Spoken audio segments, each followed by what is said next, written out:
Is this just my kid being a kid? It is what it is. Or is there something else going on? Is there something else that is causing them to struggle and to have a harder time than they should? Parents, let's talk about behavioral challenges. And that might look like the specific diagnosis of Oppositional Defiant Disorder, ODD. It might often get labeled in with ADHD. To be honest, I don't really care what or if they have a label or a diagnosis. We need to talk about what is actually going on, why so many kids are struggling, why it is increasing, and what can you do to help besides just give them a medication. Because so many of the parents, even just this morning, the day I'm recording this video, 2 different conversations, parents of a 4-year-old, a 6-year-old, they don't want to give their kid ADHD medications. They don't want to give their kid some sort of behavioral modifying medication. They want to get to the why. They want to address the cause. That's what this video is about. And a lot of times that question, it really is surrounded in some confusion. And I totally get that. I think there's some legitimacy to this concept, right? Is my high energy, busy kid that's maybe borderline ADHD, is that just a boy being a boy, them having a little bit extra energy? Is it just a kid being a kid? Or is there something else going on? I have a way that I like to answer that, but I want to sympathize with that first because I think there is probably a miscalculation of what our expectations are for kids in the traditional school environment especially, and then what is actually taking place, right? Because it really isn't natural. It really isn't normal for a kid to be stuck in a desk and just sit for 8 hours a day, right? Unfortunately, it seems like every year that goes on, depending on the school setup, depending on the school district, there's less recess, there's less movement breaks, there's less good quality nutrition and food and fuel for these kids. And we are setting them up, not for success, but for frustration and failure. Teachers, they feel kind of handcuffed by this, right? Because they are being forced to teach a certain way. So this is in no means a dig on our teachers themselves, but I really think we need to ask some questions about this standardized testing focused form of education. But that is a whole other video and a whole other rant for another day. But we need to acknowledge that, right? Like our kids are being asked to do stuff that's probably not appropriate for a kid. But what we want to do is put them in their best position to succeed anyways. And that's what I think isn't happening too frequently enough. When we're talking about behavior challenges or ODD, what we need to think of are these 2 different modes that our nervous system can have. Your kid, and I'm going to give you a little visual aid here. Your kid can live in that gas pedal, survival stress mode, or in the brakes. This is the 2 different autonomic nervous system modes we have. Your gas pedal is your sympathetic or your fight or flight. Your stress mode is totally appropriate for a temporary survival mode situation. The problem is if we're living in survival mode and sympathetic overdrive, that brake pedal, which is your parasympathetic, your wellness, rest, relaxation, digestion, immune system, all that stuff is going to get shut down, put on the back burner, and downregulated if there's some sort of stress in that kid's life. And that could be a stress in the sense of there is some negative lifestyle environmental factor. There is some other challenges going on nutritionally, detox-wise. That can look like so many different things. We talk about them as the 3 T's within chiropractic: thoughts, toxins, and traumas, physical, chemical, emotional stresses. Any aspect of that can push a kid into that fight or flight state.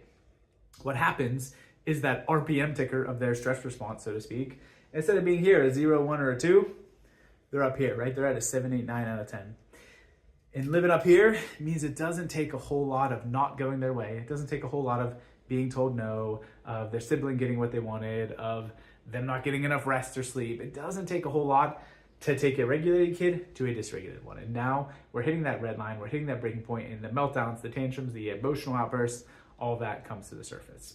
Another thing we're just having conversations with parents about recently is they'll get feedback. They're an angel in school, they're amazing. But when they get home, it's like a whole different kid shows up, right?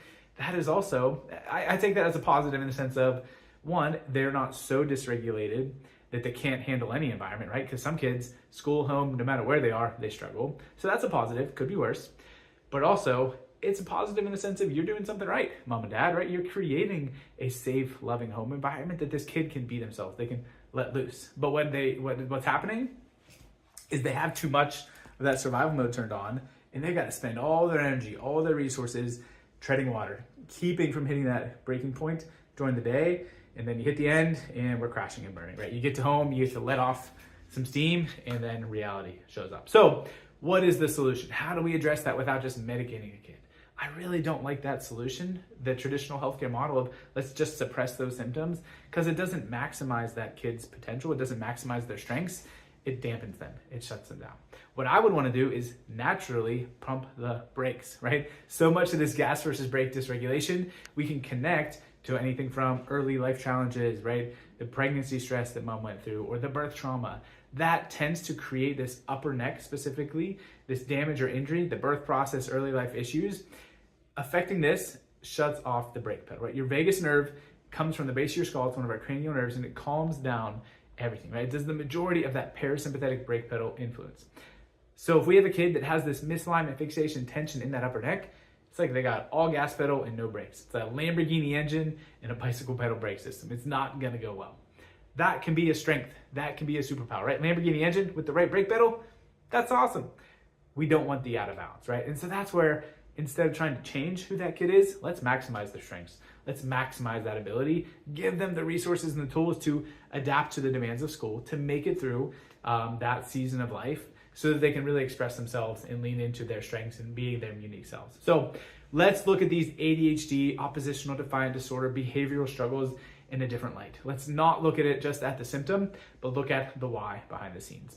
The cool thing about this question here, right? Is this just my kid being a kid, or is there something else? We get to answer that. That's what the scans are for, right? This morning, had a conversation with a parent where they were asking that question about their high energy 4-year-old. We got to find out with scans, way too much sensory input, way too much of an overwhelmed nervous system. Central nervous system was taking in twice the sensory input that it should. So of course that kid is gonna have a hard time regulating, hard time falling asleep, all sorts of other challenges too. So we don't have to guess. We get to actually measure and answer this question and see, are they dealing with more than they should, or is this just them being the best version of themselves? Parents, I hope that helps. I hope that gives you the encouragement that you're doing some stuff right. If your kid is in that situation where they hold it together during school and then they're crazy to you, you're doing something right? You're creating that safe space. But let's help support them even more. Let's help them not have to expend all their energy and their resources and their neurological power just to survive school. Let's give them a little more wiggle room. Let's make your life a little bit easier so that they can adapt and handle that stress better, right? Because I'll be honest, there's nothing I can do, there's nothing anybody can do, nothing Thrive can do to make parenting easy. Not gonna happen. But what our goal is, and what we can see happen, is make it easier, right? Easier is the goal. You shouldn't be constantly fighting an uphill struggle, right? There's gonna be emotions, there's gonna be tantrums, there's gonna be disagreements, we'll call them, between parents and kids, but you shouldn't be constantly teetering on the brink of a meltdown with your kid every single day, all the time. If you want to get your kid scanned, please reach out to the team. We're here to answer any questions. We're here to get that set up. We cannot wait to meet you soon and help your family thrive.